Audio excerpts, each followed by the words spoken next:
नमस्कार, आप देख रहे हैं 4 PM और मैं हूं आपके साथ सिमरत।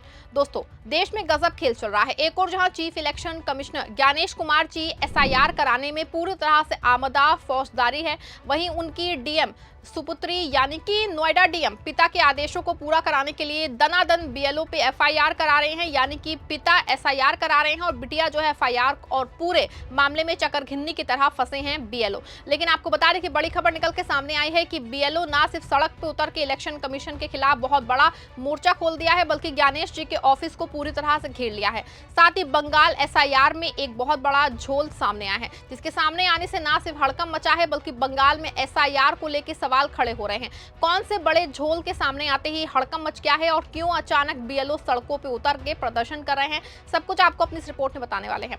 दोस्तों, बिहार के बाद इलेक्शन कमीशन ने 12 राज्यों में एसआईआर करा दिया है, लेकिन हर राज्य से विद्रोह के स्वर बुलंद होने लगे हैं। सिर्फ विपक्षी पार्टियां ही नहीं, बीएलओ अपने काम को लेकर विरोध कर रहे हैं। खासतौर से बंगाल में बीएलओ का गुस्सा पूरी तरह से चरम पे है, क्योंकि बंगाल में एसआईआर में कई बीएलओ की मौत हुई है। वैसे बंगाल सीएम का दावा तो करीब 18 मौतों का है, लेकिन 3 मामले बहुत ज्यादा सुर्खियों में हैं। पहला केस बंगाल के जलपाईगुड़ी की एक महिला बीएलओ का शव उनके घर के आंगन में मिला। परिवार ने कहा कि बीएलओ के उनको स्ट्रेस से वो डिप्रेशन में थी, रात दिन काम नींद नहीं। आयोग ने जांच का वादा किया, लेकिन कुछ नहीं हुआ। दूसरा केस भी बंगाल के नदिया जिले की रिंकू तरफदार, जो 52 ईयर्स की थी और पैरा टीचर जो बीएलओ ड्यूटी पे थी। 22 नवंबर 2025 को उन्होंने सुसाइड कर लिया, कमरे में फांसी लगा करके। परिवार ने बताया कि एसआईआर की डेडलाइन से वो परेशान थी, रोज 12 से 14 घंटे काम। वो कहती थी कि मैं थक गई हूँ। ममता बनर्जी ने इसे आयोग की गलती बताया, चिट्ठी लिखी कि कितनी और मौत चाहिए, लेकिन ज्ञानेश कुमार जी ने सिर्फ रिपोर्ट मांगी, कोई एक्शन नहीं। आपको बता दें कि तीसरी मौत का उदाहरण केरल में एक बीएलओ की मौत, जहां ऑडियो लीक हुआ कि अधिकारी स्ट्रेस की बात कर रहे थे, लेकिन आयोग ने इसे नकार दिया। राजस्थान और गुजरात में भी एक मौत ने, ये सभी एसआईआर से जुड़े बीएलओ की एसोसिएशन ने मांग की है कि मौतों पे ज्यादा मुआवजा दो, लेकिन आयोग ने 15 लाख रुपए दिए, जो कि काफी नहीं। सोचिए एक बीएलओ की जान की कीमत क्या है। ज्ञानेश कुमार जी, आपकी पॉलिसी में ये मौतें तो हो रही हैं, आप दिल्ली में सुरक्षित, लेकिन बीएलओ रहे हैं। ये हत्या जैसा है, क्योंकि आप जानते हैं कि दबाव से ऐसा होता है, फिर भी जारी रखा। आपको बता दें कि बीएलओ को कोई ट्रेनिंग नहीं दी गई है, बस उनको फॉर्म और वोटर लिस्ट पकड़ा दी गई है। बता दें आपको यहाँ कि बहुत से बीएलओ ऐसे हैं जो सही से हिंदी इंग्लिश समझ भी नहीं सकते हैं, लेकिन उनको वोटर लिस्ट सही करने का जिम्मा सौंप दिया है। एसआईआर में बीएलओ को हर घर जाके आधार कार्ड, जन्म प्रमाण पत्र, फोटो सब कुछ चेक करना पड़ता है। एक बीएलओ को 1000 से 1500 वोटर्स की जिम्मेदारी होती है और एसआईआर की डेडलाइन इतनी टाइट है कि रात दिन काम करना पड़ता है। सुबह 6 बजे निकलो, शाम 8 बजे लौटो, फिर ऑनलाइन डाटा एंट्री, अगर गलती हुई तो सुधारो। एक बीएलओ ने बताया है कि उन्हें 10 दिनों में 500 घरों का सर्वे करना पड़ता है, वो भी बिना छुट्टी लिए। ये लोग पैदल चलते हैं, क्योंकि ट्रांसपोर्ट की कोई सुविधा नहीं है। गांव में रास्ते खराब, शहरों में ट्रैफिक, इससे शारीरिक थकान इतनी होती है कि कई बीएलओ बीमार पड़ जाते हैं। लेकिन आयोग कहता है कि काम पूरा करो वरना सस्पेंड। ज्ञानेश कुमार जी, आप दिल्ली में ऐसी ऑफिस में बैठ के ऑर्डर देते हैं, लेकिन इन बीएलओ की हकीकत नहीं जानते। दूसरी समस्या है कम वेतन और कोई इंसेंटिव नहीं। बीएलओ को महीने में सिर्फ 3000 से 5000 रुपए मिलते हैं, वो भी अतिरिक्त ड्यूटी के लिए। ये रकम पेट्रोल, मोबाइल रिचार्ज या चाय पानी में निकल जाती है। एसआईआर में काम बढ़ा, लेकिन पैसे नहीं। कई बीएलओ स्कूल टीचर हैं जिन्हें पढ़ाने के अलावा ये काम करना पड़ता है। बच्चे घर पे अकेले, लेकिन बीएलओ को बाहर घूमना पड़ता है। बंगाल में महंगाई इतनी है कि ये पैसे से परिवार नहीं चलता।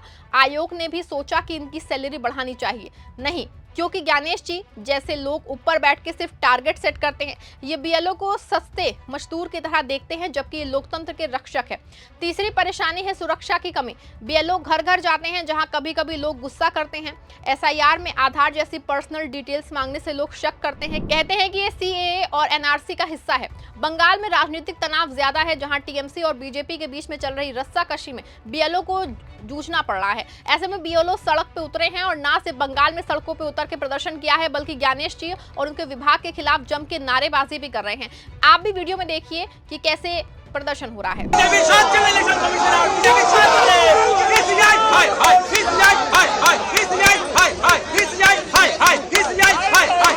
देखा आपने कि बीएलओ ने चुनाव आयोग कार्यालय को घेर रखा है और वो खुद को एसआईआर से हटाए जाने की मांग कर रहे हैं। आपको बता दें कि क्योंकि पश्चिम बंगाल में बीजेपी की सरकार नहीं है, इसीलिए सड़क पे उतर के प्रदर्शन भी कर रहे हैं, लेकिन वो बीजेपी राज्य है, वहां विरोध पे एफआईआर दर्ज हो रही है। ऐसे में बीएलओ की जान पे संकट बना हुआ है। हालांकि एक और जहां बीएलओ का विरोध प्रदर्शन जारी है, दूसरी ओर बंगाल में एसआईआर में एक बड़ा झोल भी पकड़ा गया है। असल में जो फील्ड लेवल पे मेहनती काम है वो तो स्थानीय बीएलओ पे डाल दिया है, लेकिन यहाँ वोटर और एसआईआर के काम जो हैं फॉर्म फाइनल हो रहे हैं, वहां पे ज्ञानेश जी ने अपने लोगों को तैनात कर रखा है। खबर देखिए, खबर मौजूद है।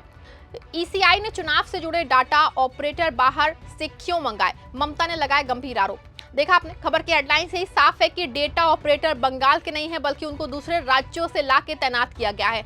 आपको बता दें कि जो फॉर्म बीएलओ और जिलों से आ रहे हैं, इन फॉर्म्स पे डेटा ऑपरेटर ही फाइनल फैसला ले रहे हैं। और जैसे ही ये जानकारी लीक हुई है, ममता बनर्जी के आक्रोश वो उनका उबल पड़ा है। ममता बनर्जी ने एक बार फिर से ज्ञानेश कुमार को लेटर लिखा है।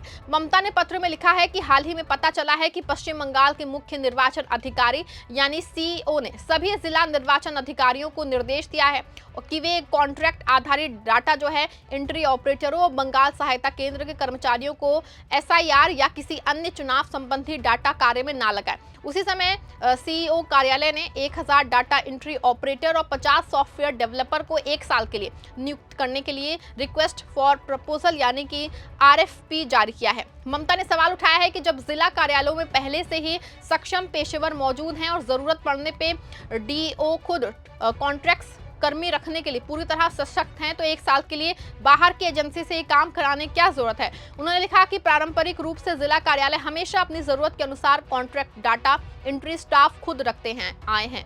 अब सीईओ कार्यालय जो है ये भूमिका क्यों निभा रहे हैं? क्या ये किसी राजनीतिक दल के इशारे पे किया जा रहा है? इस आरएफपी का समय और तरीका निश्चित रूप से वैध संदेह पैदा करता है।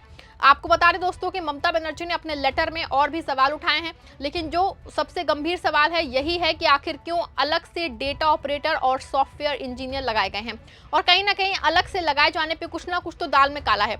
ऐसे में क्यों किया गया है ऐसा कि ये इलेक्शन चीफ ज्ञानेश कुमार के जवाब से पता चल सकता है, लेकिन एक बात साफ है कि बाहर से ऑपरेटर और सॉफ्टवेयर इंजीनियर लाने में सवाल जो है वो खड़ा हो रहा है। वैसे विपक्ष के नेता राहुल गांधी का साफ साफ कहना है कि चुनाव आयोग बीजेपी से मिल गया है और देश के लोकतंत्र को कुचल रहा है। ऐसे में बड़ा सवाल है कि एक और जहां बीएलओ सड़क पे है और ऑपरेटर को लेकर के ममता बनर्जी गंभीर आरोप लगा रहे हैं, तो क्या सच में कहीं कुछ दाल में काला है या फिर ये सब कुछ एक भ्रम है? पूरे मामले पे आप क्या सोचते हैं? अपनी राय कमेंट में जरूर लिखिएगा। खबर को लाइक और शेयर भी करिएगा।